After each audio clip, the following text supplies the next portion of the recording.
మన శరీరాన్ని ఆరోగ్యంగా ఉంచడంలో, వ్యాధుల నుండి మనల్ని రక్షించడంలో ఆహారం ముఖ్యమైన పాత్ర పోషిస్తుంది. ముఖ్యంగా మాంసం చాలా మందికి రోజువారీ ఇష్టమైన ఆహారం. శాకాహారం అంటే పెద్దగా ఇష్టపడని వారు రోజు మాంసాహారం తినడానికి ఇష్టపడతారు. ప్రస్తుతం ఏ పార్టీ అయినా, ఫంక్షన్ అయినా, ఈవెంట్ అయినా వెజ్, నాన్ వెజ్ రెండిటికి ప్రత్యేకమైన కౌంటర్ ఏర్పాటు చేస్తుంటారు. ఆ మేరకు ప్రజలకు ఇష్టమైన ఆహారం మాంసం. కానీ మాంసాహారం ఎక్కువగా తినేవారికి కొలెస్ట్రాల్ క్యాన్సర్ వచ్చే ప్రమాదం ఉందని తాజాగా అధ్యయనంలో వెలువడింది.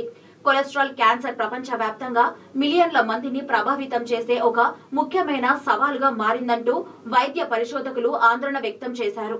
పెద్ద ప్రేగు క్యాన్సర్ జీర్ణ వ్యవస్థలోని ముఖ్యమైన అవయవాలను ప్రభావితం చేస్తుంది. పోషకాల శోషణ, కడుపులో నుంచి వ్యర్థాలను తొలగించడం వంటి విధులకు అంతరాయం కలిగిస్తుంది. కొన్ని ప్రమాద కారకాలు ఈ క్యాన్సర్ తో సంబంధం కలిగి ఉంటాయి. మాంసాహారం ఎక్కువగా తీసుకోవడం వల్ల కూడా కోలన్ క్యాన్సర్ వస్తుంది. తగినంత వ్యాయామం చేయకపోవడం, ఉబకాయం, ఆల్కహాల్ లేదా పొగాకు తాగడం, పండ్లు, కూరగాయలు తక్కువగా ఉన్న ఆహారం తీసుకోవడం, పీచు పదార్థాలు, కొవ్వు ఎక్కువగా ఉన్న ఆహారం తీసుకోవడం పెద్ద ప్రేగు క్యాన్సర్ ప్రమాదాన్ని పెంచుతుంది. ముఖ్యంగా రెడ్ మీట్ లేదా ప్రాసెస్ చేసిన మాంసాన్ని ఎక్కువ కాలం తింటే క్యాన్సర్ వచ్చే అవకాశం ఎక్కువ. మాంసాన్ని అధిక ఉష్ణోగ్రత వద్ద వండినప్పుడు అవి క్యాన్సర్ కు కారణమయ్యే రసాయనాలను ఉత్పత్తి చేస్తాయి.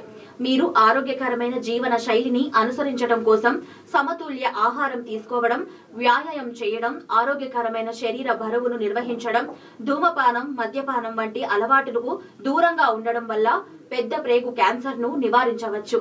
పెద్ద ప్రేగు క్యాన్సర్ లక్షణాలు మలబద్ధకం, విరోచనాలు, మలంలో రక్తం విసర్జన సమయంలో కడుపు నొప్పి, రక్తహీనత, అలసట ఉన్నట్టుండి బరువు తగ్గడం వంటి లక్షణాలు కనిపిస్తే నిర్లక్ష్యం చేయకూడదని నిపుణులు హెచ్చరిస్తున్నారు.